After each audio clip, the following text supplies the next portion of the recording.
I'm going to be doing a video on how to insert a Foley catheter for a male. So first thing I'm going to do, I am going to check the chart, check the physician's orders to make sure I'm doing the correct procedure on the right patient, and to make sure there's no type of urinary complications that my patients had noted in his file. I'm going to walk in, provide privacy, wash my hands, introduce myself, ask for 2 patient identifiers, which is the name and date of birth. And then once I do that, I'm going to explain to my patient the procedure that's going to be happening, which is I'm going to be inserting a Foley catheter.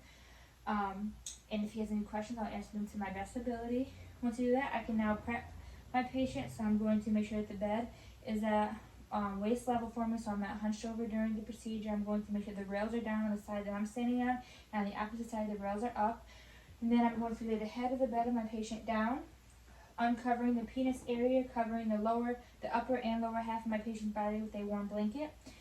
I am now going to grab, I'm going to grab warm water and soap, clean my patient's penis area, and then I'm going to press on the distended bladder and ask my patient if there's any pain or tenderness when I do that.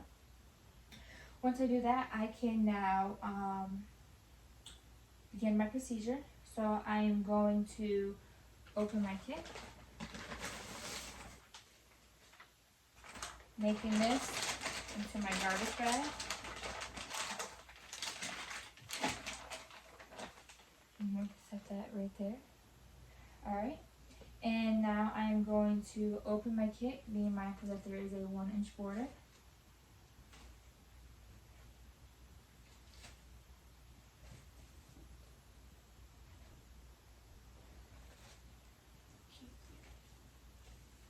Alright, I'm going to leave that just like that. I'm now going to open my gloves, pinching the outer flap of the glove. I'm going to slide my hand in, leave it, cuffing underneath this glove, not using my thumb. I'm going to just grab it, slide my hand in. Alright, now I'm just going to, now I can start the gathering of my equipment and my materials. So I'm going to grab the shiny side of this drape, and I'm just going to place it down under the perineum strap. I'm going to grab the drape, and I'm just going to drape this over the penis, just like that. Now I can remove the plastic container from my kit, and I'm just going to make sure that I am staying within my 1-inch border. I'm now going to open my alcohol swab sticks, take out my swab sticks, going to go around garbage. I don't need the iodine because I have the alcohol swab sticks. There's that. I'm going to take the cap off of my lubrication and the cap off of my saline. Going to go around, toss that in the garbage.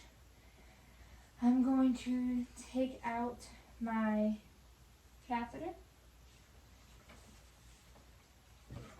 making sure that it stays on the sterile shield and that it's within a 1-inch border.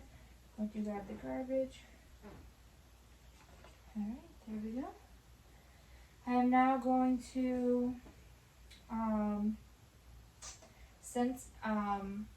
going to insert, before I get this hand contaminated, I'm going to just insert my saline on the end of my catheter, so I can have that ready and prepared to go. And then now I am going to, so since my patient is a male, looking at my patient is circumcised. If my patient wasn't circumcised, I would pull back the foreskin and clean around that way, but I'm just going to grab the head of the penis and clean around the perineum that way. And I am also going to make sure that my patient is in a flat position. And because if it was a female, they would sit in like an abducted position with the legs apart.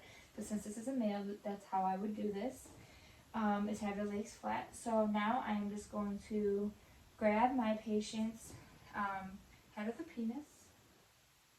And I'm going to grab my slapstick, come around, clean around the head of the penis, go around, toss.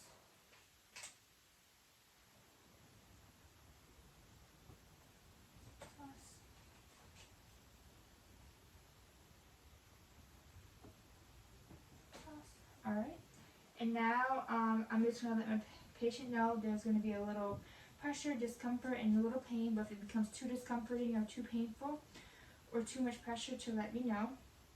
And I'm going to take a big deep breath, and on 3 I'm going to have them take a deep breath before I insert the catheter, and I'm going to let them know that I am inserting the lubrication. If this were a female, I would just squirt it in the tray, dip the end of the catheter in it so it can get lubricated. But since I am a man, I'm just going to insert this into their urethra meatus. I'm going to let them know that I'm inserting. Alright, I'm going to go down, toss. Alright, and now I am just going to have my patient take a deep breath, and on 3 I'm going to insert the catheter.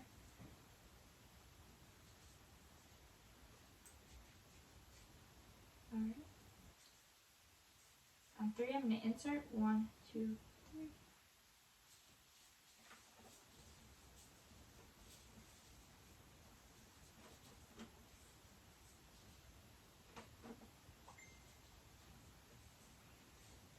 And then once I see that the dividend is close to the head of the penis, I'm going to insert my saline.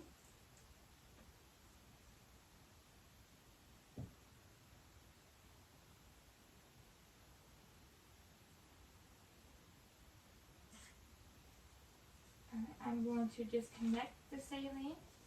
I'm going to go around, toss it in the garbage, and I do see urinary retention. If this were a female, I would go down. I would go down 1 to 2 inches, and then go down another 7 or 9. And then I did see urinary retention. And how I know that the catheter is in the right spot, I'm just going to pull back. And once I see that I have some retraction, I know that it's good. So now that I did that, I'm going to ask the patient if they're comfortable. I'm going to make sure that this part is taped to my patient's leg, and to make sure there's enough room between the patient and the catheter so that the patient's not constantly pulling on it or anything like that. I'm going to make sure that the bag is clamped so that when my patient does urinate, that it doesn't skid all over. I'm going to make sure that the bag is at the is folded out and at the end of the bed, so that when the nurse comes in, she can get a correct reading of the a patient's urinary output. I'm going to rip the drape in half and pull it around, go around the field and toss that away. And then I'm just going to gather my equipment, and then I'm going to ask my patient if they need anything. I will make sure I raise the bed back to a comfortable height for them, and I will make sure that the collet is on the bed, and